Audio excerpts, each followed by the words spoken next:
You're listening to the Comic Crusaders podcast. I am your host, Al Mega, CEO of Comic Crusaders and Undercover Capes. In this show, I'm sitting down with creators from all walks of life to talk about inspiration, process, the lessons they've learned, and a whole lot more.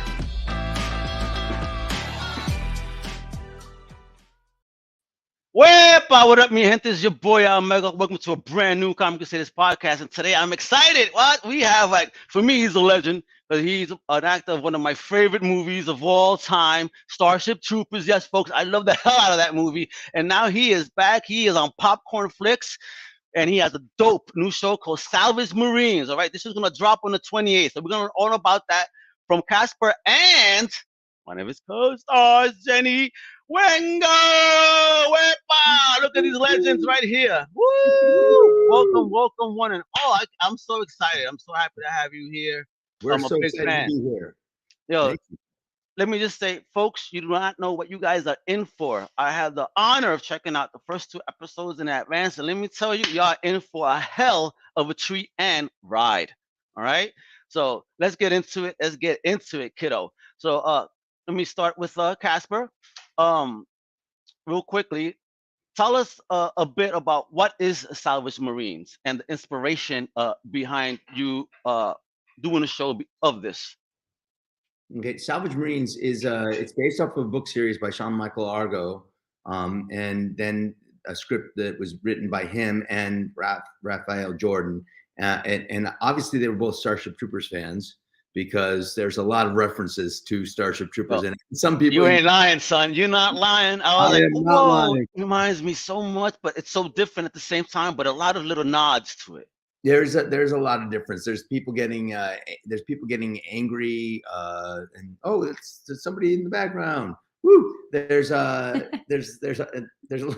That was my dad. He just made his YouTube debut, apparently. All right, I love Pops. That's great. Dad's on. All right, he's part of our cat does that. Our cat. That's awesome.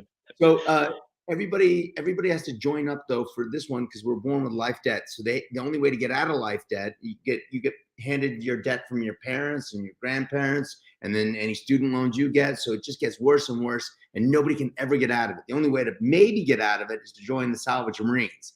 But there's an 80% mortality rate, and then there's a wounded part that's like 78 to 88% will get wounded, and they'll have a new arm, and they'll have to be even more in debt.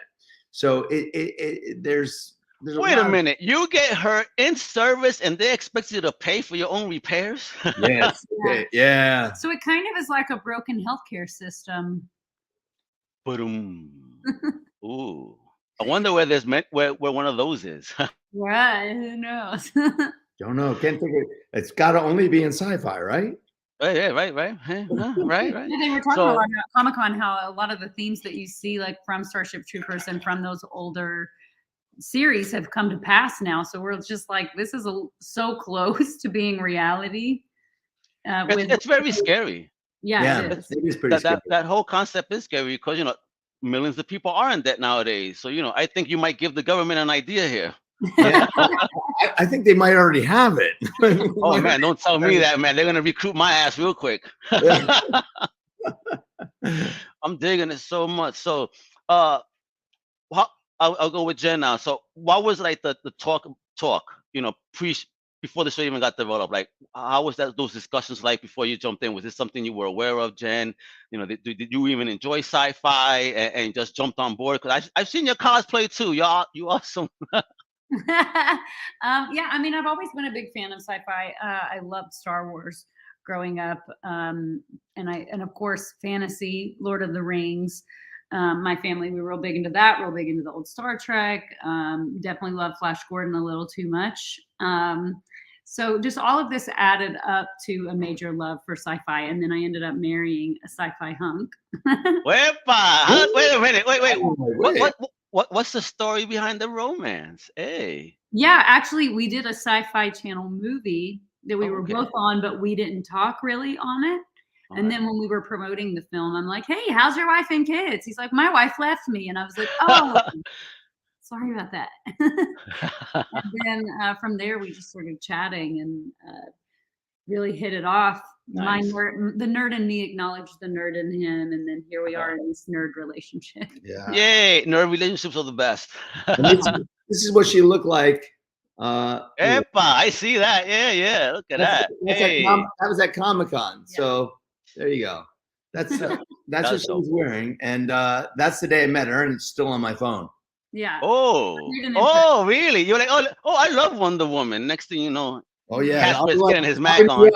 Tie me up with that lasso you got there, lady. I'll tell you the truth. I'll tell you the truth. It's all right, yo. Why not? Yeah, y'all married. I could say that. It's okay, folks.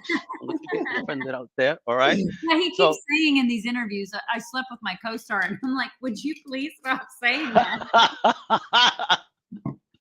That's hysterical. I love it. That goes to show that you guys have a great sense of humor, though. That Yeah. and I'm gonna be this power couple now when people get their eyes on this. So talk about the filming. Like, where did you guys film? You know, what was that set like? Go ahead. Well, we filmed in the Louisiana swamp summer. Oh my God! With those suits on? Not able to breathe. No, because you had to hold it up like this to breathe, because the mask Only breathe through the bottom. It was steampunked and it was painted, so everything was shut. So it was just, and it was black, so or gray, dark gray. So you're getting just the heat just compounding on you. Yeah, I was so curious because I was like, yo, where are they filming from? Because I hope it's not hot under those uniforms, huh? It was hot. And he gets hot if it's 70 degrees, and inside those uniforms, it had to be 130 degrees. I would have passed out. Because it's like 100 outside, and then you get all the gear on. Oh my gosh.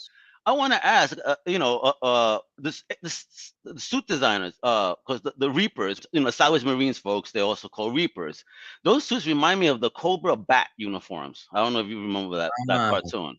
But the mask and the helmet, the design of it is very Cobra Bat-ish. You're right. I do know, I don't know if the director used that at all as a reference. I do know that he was a huge Boba Fett fan. This is before they were making the Boba Fett or the Mando. Before they were doing that, he was a huge Boba Fett fan. And I think he was trying to do something similar, but more steampunk. Gotcha. And this series, how many episodes is this going to run this season 1? Because I know that the series of books is 6, right? There's 6 episodes. There's 6 episodes, but there's 6 more written. We just haven't filmed them. And the book series can go on. There's a lot of, there's a lot of stories in those book series that we just touched on. That's all.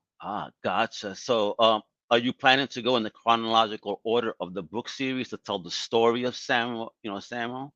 That's not what they went. We kind of just like they went with the characters, which was interesting for me. They really went with the relationships between the characters, which is it's always compelling for me. And the thing that I'm most interested in is when I see real relationships and what people have to go through in the struggle. That is always, that's always storytelling for me. That's the real thing. And they went off of that. The book series, if they follow some of it, like there's one book that's mainly Jada, and she's the lead of it, and Sam has a small part in it, but he's not. So I don't think they'll ever do that. I don't think they'll ever. I don't think that they like having all the different stories, and it's easier. Ensemble cast. Yeah, since we're an ensemble, it's a lot easier to get more bang for your buck whenever there's this many main characters. Well, I could, because it was wonderful. Because I remember the first episode how you guys in the mess hall, if you will, had that moment where you try to basically, okay, let's just go to know each other, because Casper's and his best friend are, let me not use the O word, but more mature. Use the O word. We're the old men. And he even says that in there. He goes, okay, let's cut to the elephant in the room. We're old. Right. We've lived our life. And we're all gonna die, and you guys didn't, so it's like basically. Yeah, what a thing to show off. You're like, okay, you know what? I lived a little bit more than you guys, so you know what? I'm better. Ew. The ego, like, oh my God, I would get so mad, like, bastard. Yeah, I loved it. I thought it was funny. I thought it was just a great. It was a trip. Yeah, the shower scenes too made me think about that made me think so much about Starship Troopers. That one scene, I was like, whoa. Okay. Definitely had to throw that in. And it was a competition on set between the guys. They all were like so strict on their diet and their workouts. Uh, You're so that Casper, you didn't have a 6-pack. You had to get the 8-pack to show off. Yeah, Right? yeah, I was in shape. I was in pretty good shape there. I was enjoying that. I was enjoying it because all those young guys in there, and I was like trying to be, showing that there is some old man strength still left in this man. So Yeah. Preach. yeah, Hey, look at this. You know what I mean? Come on now. enjoying it. Hey, folks, you see that? Danger alert there, folks. Oh, that's cool. That's cool. So, why Popcornflix? Because I didn't really hear about Popcornflix prior. So, talk to us about Popcornflix and presenting this wonderful new show to them.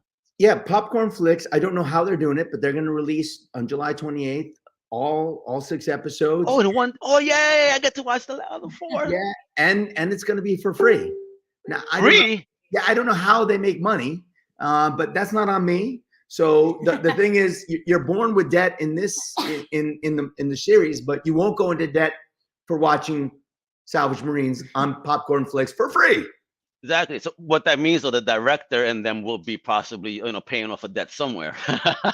Somebody's going to be paying it off. But Popcornflix, we were so excited. They're owned by Chicken Soup for the Soul and Crackle, and they're a great company. But they just they got the thing that's beautiful is they got Salvage Marines, and they're like, this is our show. We want this. So they took it and they're promoting it and they're getting out to the press people, the people that do love it.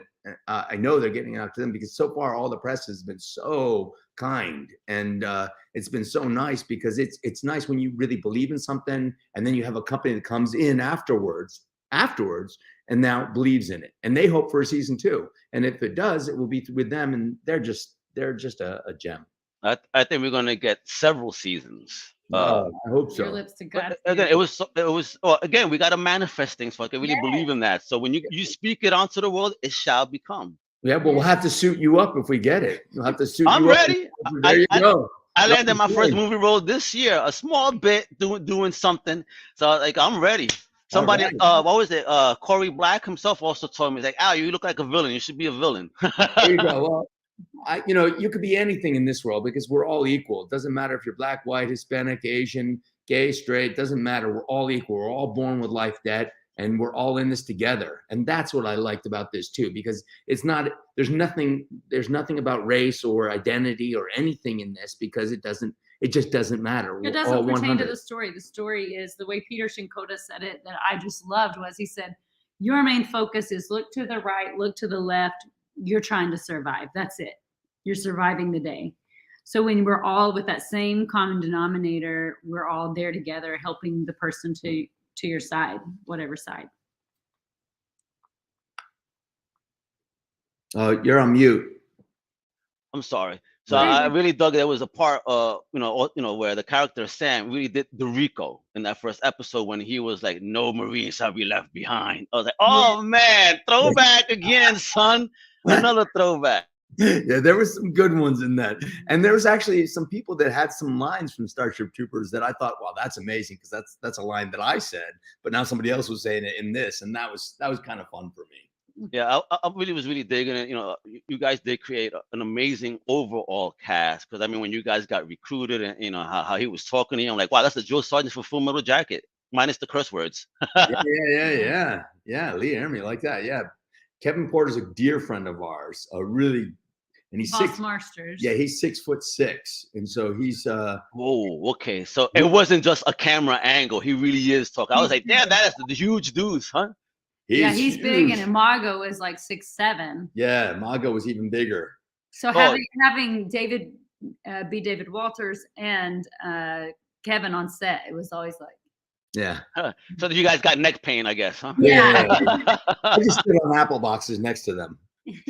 Now, I also want to know, because in the training scenes, I mean, how difficult were those to do? Because you guys were running around. You're telling me now it's Louisiana heat, and you're like on some army joint. Just how long would those takes like, and how exhausted were you guys by the end of the day? It was exhausting, and it rained that one day, and so part of it we were soaking wet, on the ground crawling, and then crawling up over the thing, so we're soaking wet, and these uniforms then just compounded all the water, so everything was heavier, And we're working. It was painful. What the real guys go through in the military for what they have to do, I applaud them and everything like that. But for us, for our boot camp that we had to do, and then also the boot camp in the film, it was hard. So it's a double boot camp, some training, and then doing it during the oh man, I feel bad for you guys. You Yeah. see, but no pain, no gain, baby. Yeah, you have to do the pain. Yeah. I would see these guys working out who were military, and they would always wear these giant vests. I was like, I think I wouldn't train with that if I have to carry. But it definitely helps to get used to carrying that extra weight if you're going to put all that gear on. Yeah. Have you done that prior, Jen? Like, on that type? No. So how did you feel? I mean, were you overwhelmed when going through that experience? Going into it, I was like, oh yeah, I'm gonna rock this. And then like 5 minutes in, I was like, I'm really out of shape. I feel my age. Yes, I really thought I was gonna rock it. And then I went to climb the rope and went, okay, I don't go up. She did rock it. We had this one day, which was amazing. That's going to be in a future episode where we're running through these sand dunes and jumping and running over and going. And we didn't have stunt doubles. We had our one friend, Ashley Nunez, who's actually here. I had a stunt double, Nicole Redinger. She's running and jumping and doing all this, but she was the fastest, and we're all trying to catch up to her. And then we worked that day. That was so hot. It was 110 degrees, running up and down these sand dunes. So it's all sand dunes. At the end of the day, I'm exhausted. And the director goes, one last shot, Jenny. Jenny had to run up the mountain. There's a mountain, the tallest sand dune there. I mean, and it's a mountain. And then she had to climb up it and then run down and jump with my gun in ready position and jump into the trench and everything. And she did it. And I was like, oh my God. And they go, can we do it again? And I was like, oh, what? No. We do it again. She did it 3 times. And her dad just turns to me. He was in the uniform. He came and played a Reaper for a day. And he went, she's amazing. And I go, yeah, she is. He goes, I can't do that. I go, neither can I, man. I'm done. I was spent after today. I need to know that. I'm sorry. I said, I just imagine when I'm in that, doing that, I'm like, gosh, like, this is me, like, okay, I just got to get the shot. Like these military people who this is really, really real for, their end of the day, sometimes they do have to jump and do these horrible, crazy things at the end of their day. And it gave me a lot of even more respect. I've always had respect for the military. My dad's retired Navy and his dad's retired Navy. Wow. And we just have a lot of military in our family. And it gave me an even new respect for what they do. A whole new appreciation for daddy. Like, damn, pops. Yeah. So is that why you gave him the role? Let me pay you back. Here, let me give you a little sign. Did he ever do a movie before? Or that was his first time shooting up? That was my dad's first time. And he said he was going to come out because he said, the only thing I really miss about the Navy is marching. Can I do some marching? And I was like, yeah, come on. We marched him around. Oh, man. I hope your father-in-law still loves you after abusing him. He does. He does. Like, season 2, let's go. He's like, I'm ready to be a star. Awesome. There you go. So he's going to keep being a Reaper, apparently, folks. Yeah. Oh, that's awesome. I'm really digging this because this is dropping again, folks, June 28th. Yes. And my dad. July 28th. July 28th. July 28th, yeah. My dad played a Reaper, but his nephew played young Hin. Yeah, my nephew. Yeah. We're going to do like a live stream on Thursday with some of us watching it here, some of the cast from here, and then some of the cast will be in LA doing a live stream, and one up in Canada will be doing a live stream. So we're going to do a live stream with the first viewing of it too.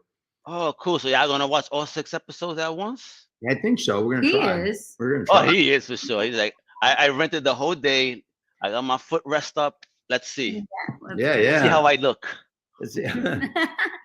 Actually, we watched a rough cut of this, and we really enjoyed it, and it was nice too, because I don't always watch what I'm in. I don't always do that, and sometimes it's hard and stuff like that. But I watched this and I liked it, and I thought all of my friends and actors did a really great job. So I was really impressed with them.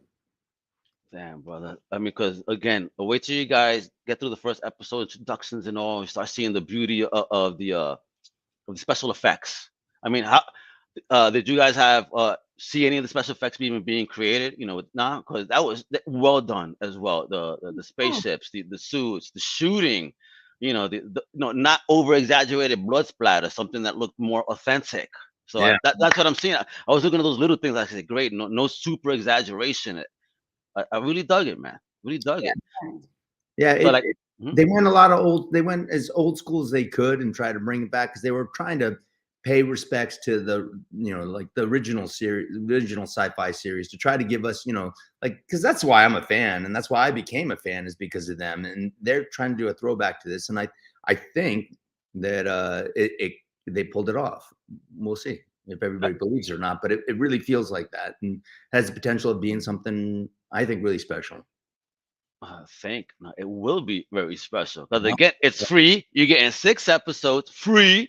It's dropping July 28th on Popcornflix. Let me say it again, free, folks. You know what I mean? While Netflix be dropping 200 million, trying to charge you $20 to watch a film, here we go. We're gonna watch a dope show with an amazing ensemble cast, a legend in Casper, and a future star right there in Jenna. When you see her in action, folks, y'all gonna be like, "Oh snap! Oh my God! This is one tough." A girl right here. Don't you dare mess with her. My friend, no joke. Some of my friends just watched the trailer and they're like, "Oh my gosh, I've never even seen you make that face." You're like, you look scary. Did you practice in front of the mirror for the face? Be honest. I should have, because now there's no going back. Like, this is my husband. He's already seen me that way. Now when you see that angry face, you better head for the hills, Casper. Yeah, better head for the hills. But I've seen how she goes uphill, so I'm gonna have to try to hide somewhere else. Climb. So you said she had a little trouble with that. Try to climb. Yeah, I had trouble with the climbing. Yeah, get a rope. Up. Oh man. Just want to go off topic for just one moment, because it's the 25th anniversary of Starship Troopers. 25th. Wow. Yeah.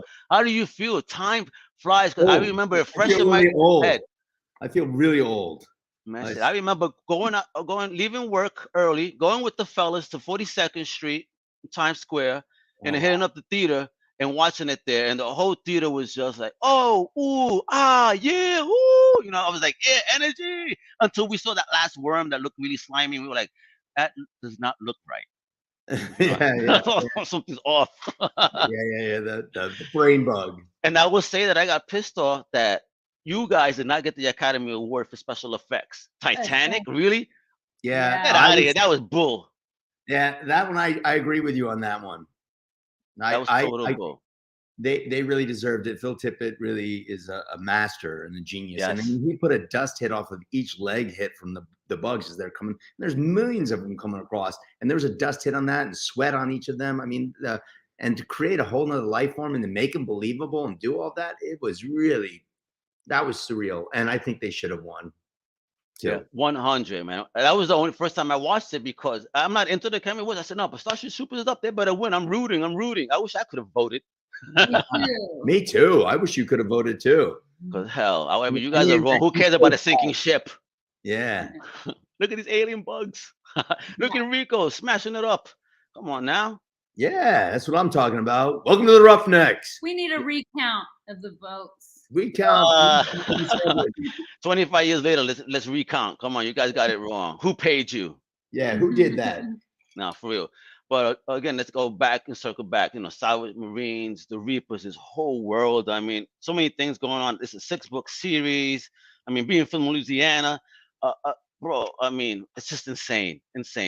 Now, I want to ask though, for you, Casper, what was the toughest scene in the series thus far for you to do? That you had that you were like, okay, this is the one that I'm like, I need to lay down now. That felt like every day. I was gonna say, I know from being his wife that the last day he shot in London was the worst. Yeah, I think London.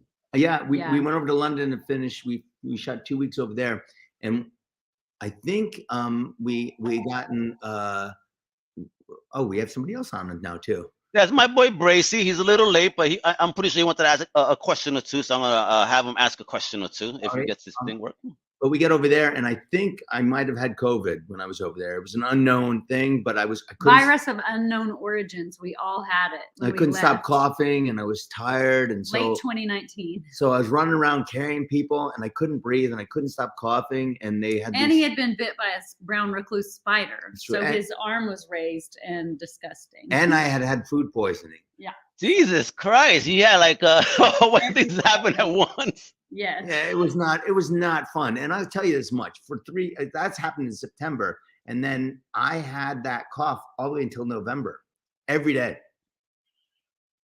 So Whoa. that was in 2019. So that was before. Late 2019. And also they had an ash stick that they had to go through and smoke it out because it was an explosion.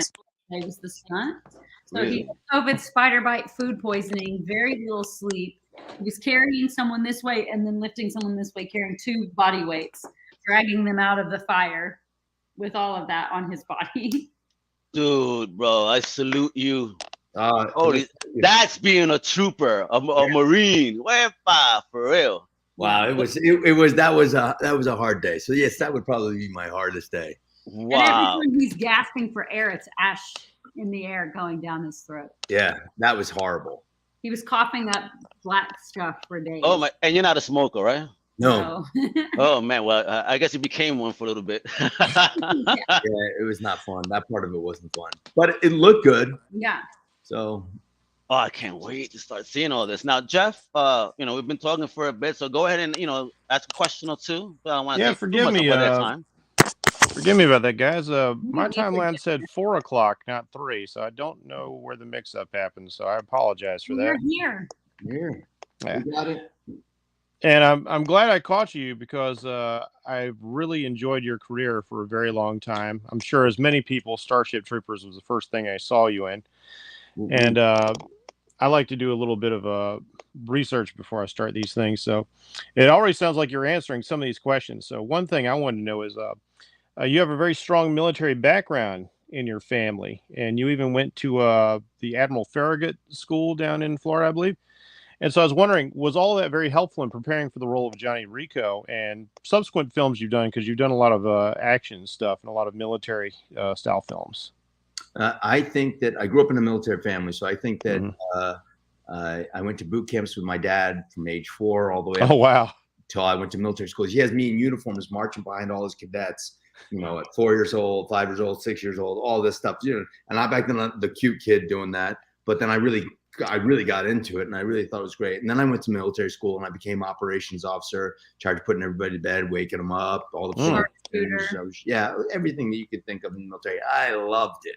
Absolutely loved it. Thought that's where I was going to go. And then I thought, I'll give this acting thing a shot just to mess around. And that's 35 years ago. That's all I've been doing. So I never went into the military.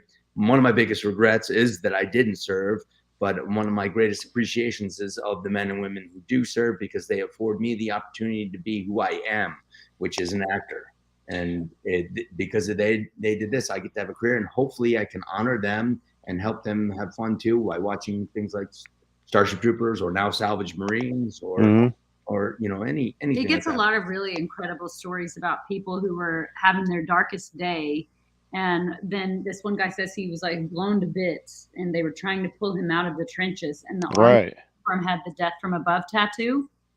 And that was the image. Wow. His life was being saved. And so he told him, he's like, just seeing that, like, put him mentally where he needed to be. Yeah, that was so cool. That was a Marine that was he had lost both legs and an arm, and his buddy pulled it out, and he goes, I want to send him a picture of you and me, because he has the death from above tattoo, and he's doing another tour over in Afghanistan, and this is years ago.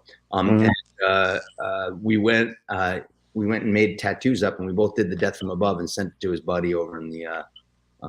We did the fake tattoos, but we sent it over to him, who has a real death from above, and he goes, he's the one that saved my life, and I want to send it to him. But he gets those stories all the time that are just so. That's so cool. That's really remarkably surreal, because Johnny Rico, when he enlists, one of the first guys he meets is missing 2 arms and a leg. It's true. And it's like, wow, it's pretty amazing, because as somebody who has been in the military myself, thank you. Your service. Oh, thank you.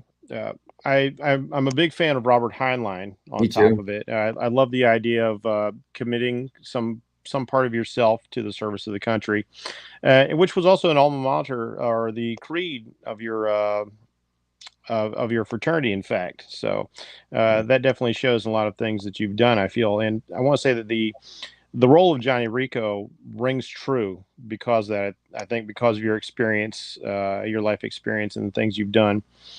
And I know I'm sure everybody asks you about Johnny Rico all the time, but there are a couple of things I want to ask about that, and as well as other character pieces, because I've not a Hollywood star, obviously, but I've enjoyed acting in school and theater and things, so I have a little bit of knowledge about the process. So when I look at a character like Johnny Rico, you've had the opportunity to play him across several decades. Yes. How do you approach something like that? When I think about other actors who've got to play a particular fan favorite role, you think about William Shatner playing young Captain Kirk, very old Captain Kirk, and really old Captain Kirk, and other actors who've had the opportunity to play a character across such a span of time. How do you approach something like that? Well, first of all, you appreciate it because I love the original Star Trek. So I love Captain Kirk, and to see him play all those different ages, it was awesome. And even to see old Logan when Hugh Jackman came back. Oh, geez. That was awesome. So I like seeing this because I think there's something to old man strength. Now, Johnny Rico was tough, and he was really in the Marines, and he, in the futuristic Marines, and here he is, he's, this is the mobile infantry, this is what we do. So he's younger, and he's more, you can mold him more towards what you want. The character Sam Heist that I'm in this one joins up later because he joins up for a girl just like Johnny Rico did. Johnny Rico joined up for a regular girl, but I joined up because I have a baby coming with my wife, which I think is more admirable. And then my Johnny Rico never questioned the authority. He was always like, that's what the mobile infantry is good for. That's what we do. My character, I join up, I start doing this, but then I start having some questions. And I like that because I think that there's something with old man strength too. I think Johnny Rico was tough, but I think Casper Van Dien, who's 53 now, could take out 27-year-old Casper Van Dien because I have more wisdom than I did when I was then. I have more experience, and I've had a lot more training. So I would rather go with what I know now than what I knew back then, and I think I would be able to take me out. It's kind of funny you say that because I also studied martial arts for a number of years, and I think about where I was in my 20s versus where I am now. It's like, yeah, I know a thing or two. And another favorite author of mine is Jim Butcher from the Dresden Files, and he recently did a bit where the young wizard fights his mentor, and he says, "Don't fight old men. They know all the dirty tricks." Yeah, we do. We do. Yes, we do. And but it's also there's a reason why we're old because we made it. We made it. Absolutely. So young ones, they haven't done that yet, and they'll get there. But Ed Neumeier, the writer of Starship Troopers, he did Starship Troopers 3, and when he said that the way that it felt when he stepped onto the set as Johnny Rico again, he said you saw that, and everyone there, it was like everybody just took a beat. Yeah, we really missed you when you weren't there for the first animated film, and it was just like a big whoop moment when you were back for the next. And I love seeing the progression of the character. Johnny's missing an eye in that one. Yeah. He's hardened, he's grizzled, but he's definitely wiser. Whereas the younger Johnny Rico is driven by this need for revenge.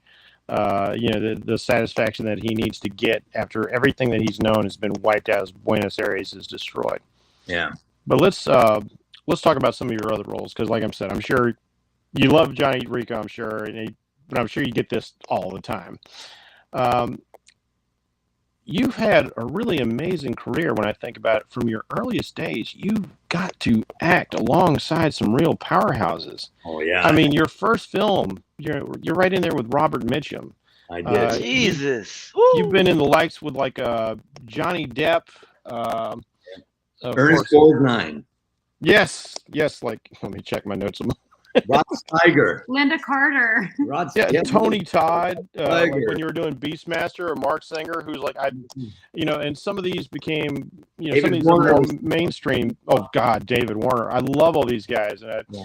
I have a tremendous appreciation for people who dip back into genre projects again and again, and especially, just I guess being like a guy kind of thing. I really like the people who do the action-oriented roles and the genre pictures. So, for me, you're in that category with people, like Schwarzenegger, who just gets in there and does all this stuff that the fans really love. And I understand, as an actor, you want to you want to get into these other roles where you really get to emote and express yourself in different ways.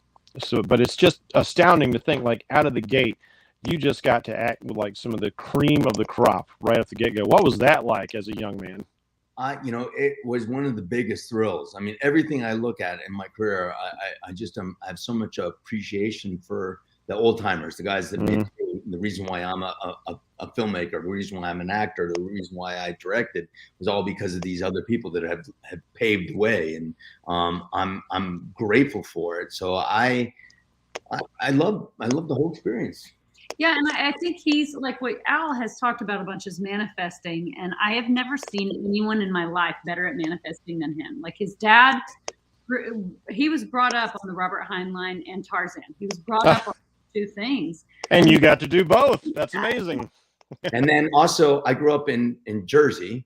I grew up in Ridgewood, New Jersey. Not but the Sleepy Hollow is not too far from there. And I come from Dutch ancestry, and we all were told the Sleepy Hollow stories, the legend of Sleepy Hollow, and then I get to be in that too. I was the only Dutch American, but that's what they were supposed to be. He doesn't see those limits. He just says, "Oh, I want this. I'm going. I got it." Like it's a huge testament to how much you can attract things for yourself. See, that's such a remarkable thing. The opportunities this career has afforded you to just dip into all these things that you loved as a kid.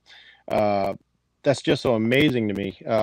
And something else that's really funny about that is he was working with all these British actors, and going in as an American actor, there's this weird thing you think smarter than us. They're so much more disciplined than us. But they have the most wicked sense of humor. So it ended up becoming a lot of fun. That classic British dry wit. They were nastier than him. They were so brilliant. I better monitor myself. Yeah, I thought I had to monitor myself before I got there, and I realized there ain't no moderating. You're moderating myself. But it's thrill. I mean, the career, all the different roles. Yes, getting to be Tarzan, and your dad's favorite character was Tarzan, and he made you watch. Casper, you say Tarzan. My father was just asking me last night, "Hey, are you gonna do any new Tarzan flicks? Or anything going on with Tarzan?" And then you guys talking about it. Are you gonna?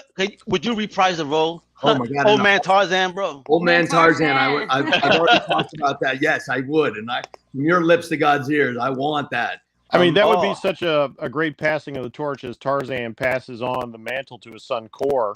Yeah, a lot of people who haven't read all the books, Tarzan's family stays in the jungle for many generations. So yeah, I just wrote the foreword to. They're re-releasing all they've kind of fixed them, all the Tarzan books. They've updated them so that there's not the there's some of the things that might have been inappropriate, offensive. Yeah. So now they've kind of fixed them, and they're re-releasing them, and I wrote the foreword for Tarzan the Invincible, which is book 14 out of the 26 books. Oh, how did that opportunity come by? Because I was a Tarzan. So I've kept in touch with them. I love the Tarzan people. He's super active in the Tarzan community. I am. I love the fantastic. I love being one. I love being the 20th Tarzan. He loves saying to people, "How many Tarzans have you met?" The 20th Tarzan? Wow. I'm the 20th Tarzan. Yeah. And I mean, how many Tarzans have you interviewed? You're the number one. There you go. First and only so far. So that's a real coup right there. It is fun. It is fun to have that. And also, I played Johnny Cage in Mortal Kombat. I was actually going to ask you about that, because one of the things I appreciate, like I said, I love the fact that you do so many action-based roles.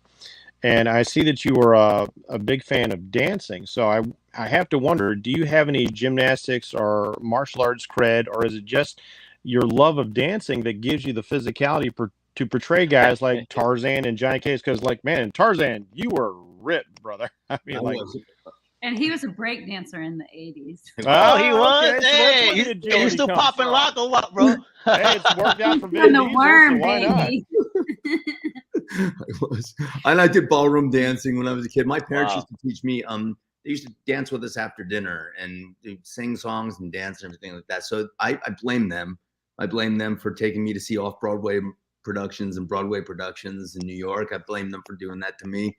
So they're the reason why I'm an actor. My dad, literally, his favorite character was Tarzan. That's his idol. And so I got to play my idol's idol, which was surreal for me. Here's the story that I might get in trouble for telling. So we were filming in China, and it was the final shot. He was playing Doolittle. I think you know Doolittle's Raiders, that story. He got to play Doolittle.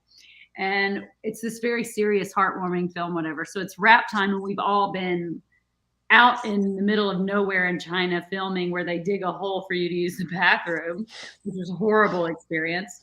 But because everybody just stands and pees together, and I'm like, we don't do this in America. Like, I'm gonna hang on a board and pee with some dude. Like, no thanks. But so we get done. It's the wrap party. He goes in to hype up the crew, and he's like, yeah. And then he jumps down and starts doing all his 80s breakdance, and then he comes back and he's just nice. face, and I'm like, what is going on? He goes, I didn't warm up.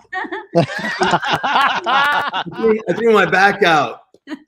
I was like, she's like, what's the matter? I go, I can't breathe. I can't move. Okay, because I'd wondered, like, there's some pretty acrobatic moment in Tarzan. You know, with very creative editing, camera angles, you can't always tell if it's the actor or the stunt guy. So that's really impressive. Like, finding out. My own stunts. I did a lot of my own stunts. I did have a stunt double in that for some of the swings and stuff like that. But I did. He had worked so hard for those abs, though. He was gonna show up. Yeah, the DP kept going to me. He goes, "We could use your stunt double, but he was drinking beer last night." He got a little pop belly, so he can't do it now. You know. I was so skinny then. I was so lean, and this guys had 3 inches bigger in their waist than me. So it shows. It shows when you're just in a loincloth. Yeah.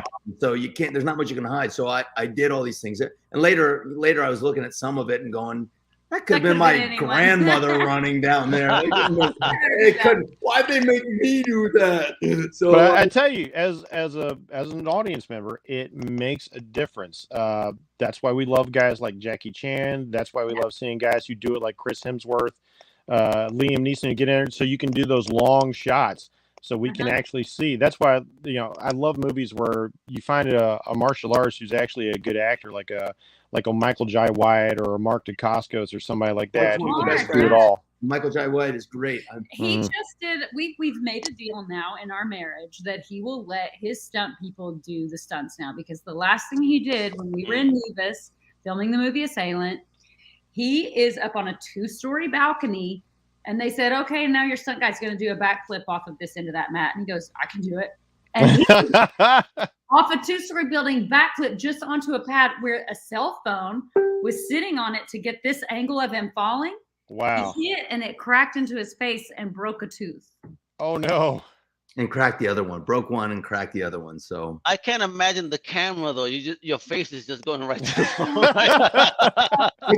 You know, we watched it. We've so seen quick. it. It's so quick. It could have been anybody. It But could have it's been my grandmother again. But it goes back to what you were saying, is there are some people who pause it and they zoom in and they're like, oh my God, that really is him. Yeah, if you see the fall, if you guys watch Assailant, I think it's on demand. But if you do see it, I'm going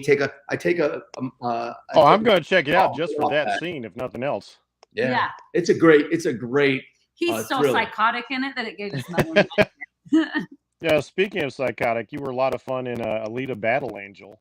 Oh yeah. I mean, you know, let's talk about psychotic. There's a name for you right there, a mock, and you know, you're the person who slays Dr. Ito's daughter, that sort of perpetuates the whole story as he finds his surrogate daughter. Yeah, which was great for us, because what we did is I announced to my friends, because I was bringing my family, because we went to the premiere, but then I was like, hey, we're gonna go watch Elita in the theater, so we put it out on Facebook at the time, and 55 of our friends showed up. So we packed the theater, and they were all around. There were some other people in there that weren't from us, but at one point in time, we get to the point where I smashed that little girl in the wheelchair, my character. Yeah. And we all go, yeah! There's these people that were right in front of. What the fuck is wrong with these people? Bunch of sickos. And then they stayed till afterwards so they could see afterwards. And they're like, oh, then they wanted to take a picture. But it was still so much fun, because they were like, why would people cheer for this? This is the weirdest thing to get excited about. A girl in a wheelchair getting killed. At least you had a reason. I went to see The Hateful Eight with one of my best friends that, you know, we used to make short films together, and we're watching. Oh, doggone it. Kurt Russell just beat the crap out of Jennifer Jason Leigh, and he is just chortling every time it happens. It's like, I don't know why, but I'm sitting next to this guy. Yeah. Oh yeah, I would have said that. Nobody said anything But- to you, Casper. Like, you're such an evil man doing that to children. What's wrong with you? I know. But I love that because that sells a villain, and that sells the state of mind of a villain. Yeah. And as somebody who creates stories, you know, I like to have my villains do really deplorable things. I want you to hate them, and so that leans right into that sort of thing. Yeah, because like on Walking Dead, like now I like Negan. Mm, That's a good arc, you know. yeah. You see them. I mean, no one could be as dark as Jeffrey Dean Morgan went for that role. It was dark, and now you're rooting for him, so it's nice. Yeah, all of a sudden the motivation, the method behind the madness starts to make some sense. And it's a very extreme world, and that leads to very extreme behavior. And so I like that. I like seeing characters like that who have either a growth arc or you know, for instance, like if we look at The Boys, you know, Homelander is a monster. Yeah.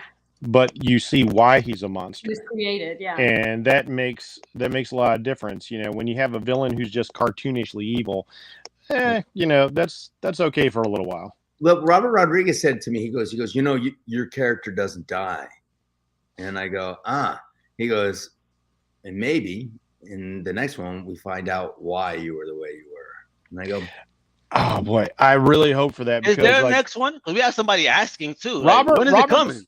Robert's still doubling down on it. He's talking about maybe Disney Plus as opposed to theatrical, and you know, He's so Disney doing has a a lot. movie to make it look good.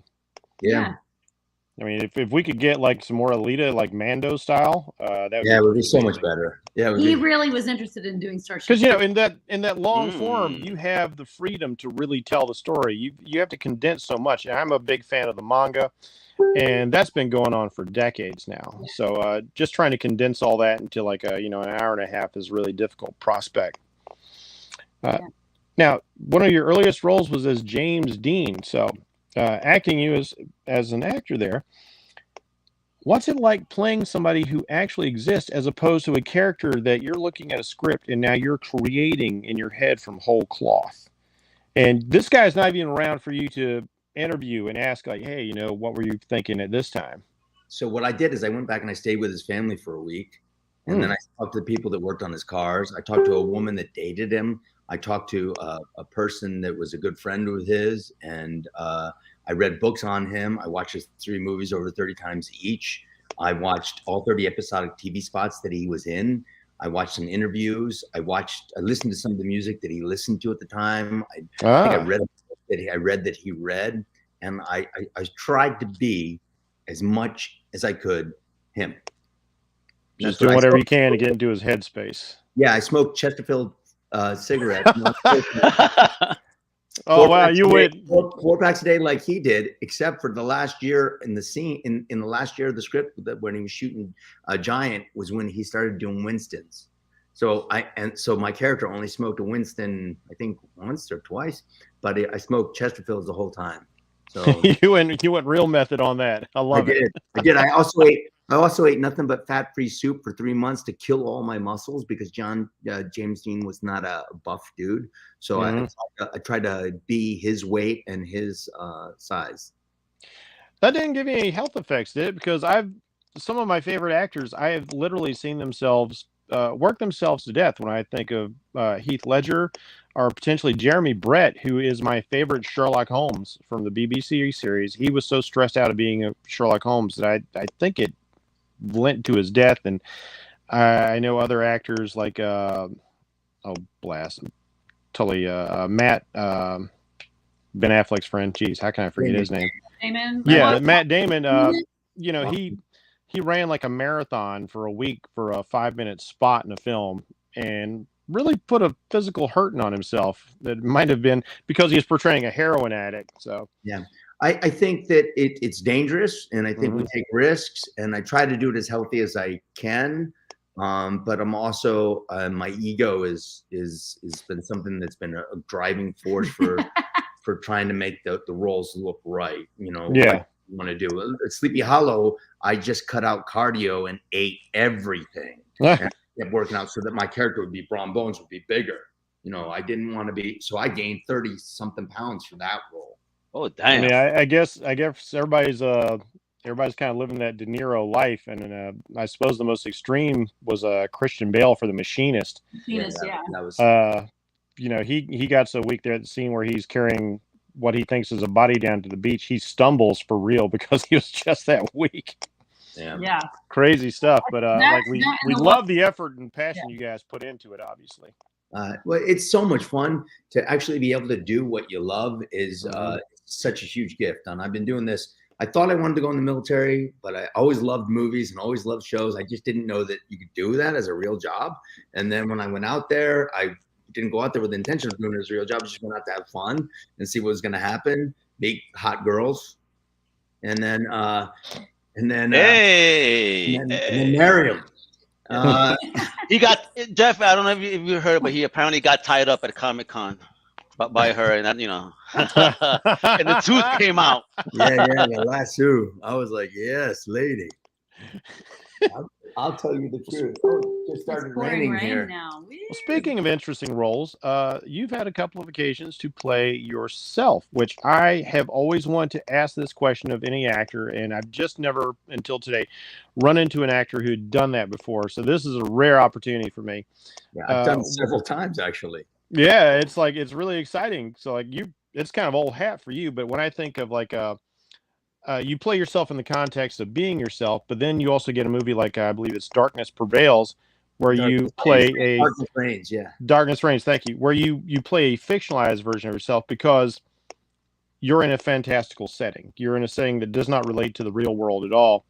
And so how do you approach those sort of things? I've heard like Eddie Murphy talk about like when he was doing the movie with Steve Martin, who was trying to be a good Hollywood producer and director. He's like, well, you know, that was a version of me. I was kind of that egotistical asshole at a certain point in my career. And then, you know, Bruce Campbell, for instance, he plays like the Ash, wherever Ash comes from, he plays that version of himself when he does like they call me Bruce, that sort of thing. So like, where does fictional Casper Van Dien come from? Like how much is real Casper and how much is like just like, hey, I feel like doing this. Now, what I'm going to add is I think he's so good at playing up whatever that filmmaker sees in him that's so funny. Like he did one where he played the fantasy version of himself.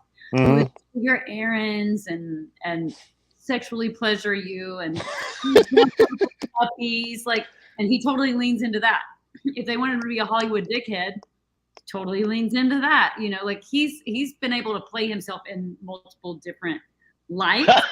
Wait a minute, who's a what? Yeah, it's always fun because you have to play even in all about the money. A comedy where I play myself. I just play an really obnoxious me, who may not be straight. Classic too, because it was just like kind of surreal. But it's still Casper Van Dien. But you know, I've gotten to play me several times, and a lot of people wish he was gay. Slapton says, "You're unlike Dwayne Johnson, who just plays Dwayne Johnson in every role." But he's cool though. Oh, he's so cool. Yeah. I mean, some people are able to get away with that, you know, like when you look at Jack Nicholson or Clint Eastwood, who basically played this kind of caricature of themselves or like an identity they wanted to put out, John Wayne. And, you know, they made a long career of that before doing other things. I feel like you kind of did the inverse of that, where like you went out and did these roles and then started doing some Casper Van Dien, which was kind of fun. Yeah. I actually had somebody pitch me another one that they want to do. 1,000 Ways to Kill Casper Van Dien. I love the title of that. Damn. Oh, man. Dangerous game, but they're hunting Casper Van Dien. Oh, no. Oh, please make that happen. That is amazing. See that? Now we got two things. We got that and now we got two things. We got Old Man Tarzan, and now we got 1,000 Ways to Kill Casper Van Dien. Two things that we got to manifest right now. Yes. Come on.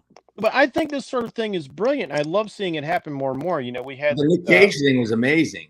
Yeah, that movie was Unbearable Weight of Massive Talent. What a great movie. It was. It was so beautiful, both of them together. It was just like I believed them. I was like, he's such a good actor. Both of them were such good actors in that. It was just so brilliant. Yeah, like you said, it's like seeing Nicolas Cage play this version of himself. You know, and we've we've seen it like Jean-Claude Van Damme had his series, which was really funny about like Jean-Claude Van Damme, the actor, and it's Jean-Claude Van Damme, the spy at the same time. So I am like all in on this idea. I want to see this happen. Like start a crowdfunder. I am there, whatever it takes. This is Ed Newmeyer just gold. writing that idea. Yeah, he had some writing buddies. Ed Newmeyer, who writer, wrote RoboCop and Starship Troopers. He's the one that mentioned that, and I thought that's really funny. And I know my ex-wives would want to be in on the killing. There's a lot of it's writing itself. Like, there's a lot of people that are going to be like, yes, we'd love to kill him. Look at that fucking jaw. Just kill the jaw right now. I love it. I gotta ask on here to Jen, because again, you look so awesome in the Wonder Woman cosplay. Mm-hmm. Would you ever want to play an Amazonian in the DC, universe? Well, I mean, of course, I would love to play one. Look at that. Dope. Of course, I would love to play an Amazonian, but unfortunately, I'm 5'5". Hey, 5'5" people could kick ass too. Like how tall is Gal Gadot? Because I know they always like her boots always have the heel on the back. But she's also 5'8" or 5'9". Okay, she's taller than she looks, but she's surrounded by tall people like Ben Affleck. We're over 6 foot. Yeah. I need to know something else here, because again, you guys still are young enough, and look good to play superheroes. If you had a choice to play a superhero, what character would you want to play at all?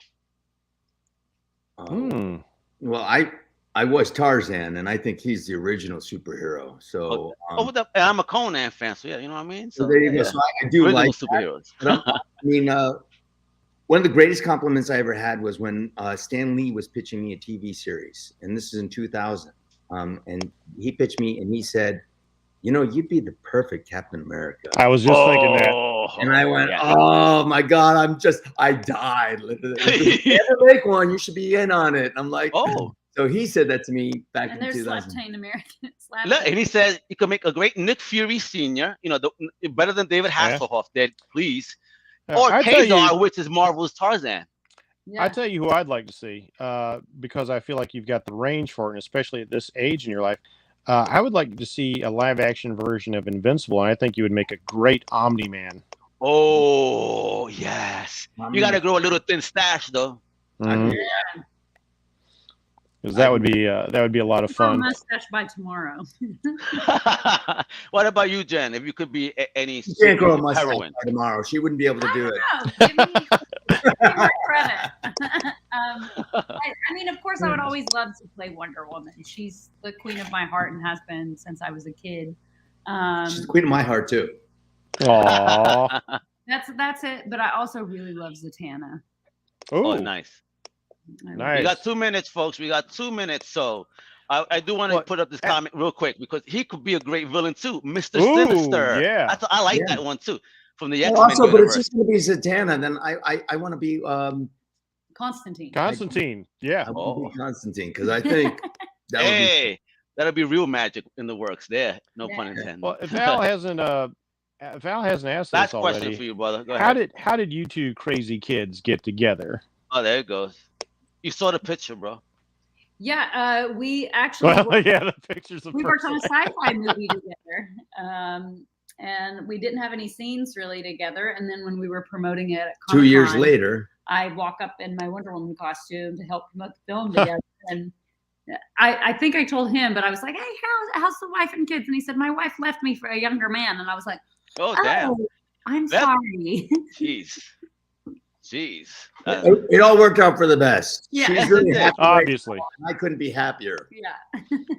And that's all that matters. Yeah. But we have no more time left, really. So this is what I want to say first is thank you, Casper and Jen. You guys rock flowers time. Thank you for sacrificing your bodies and working so hard through the years. And with this new kick-ass show, Salvage Marines, folks, drops July 28th.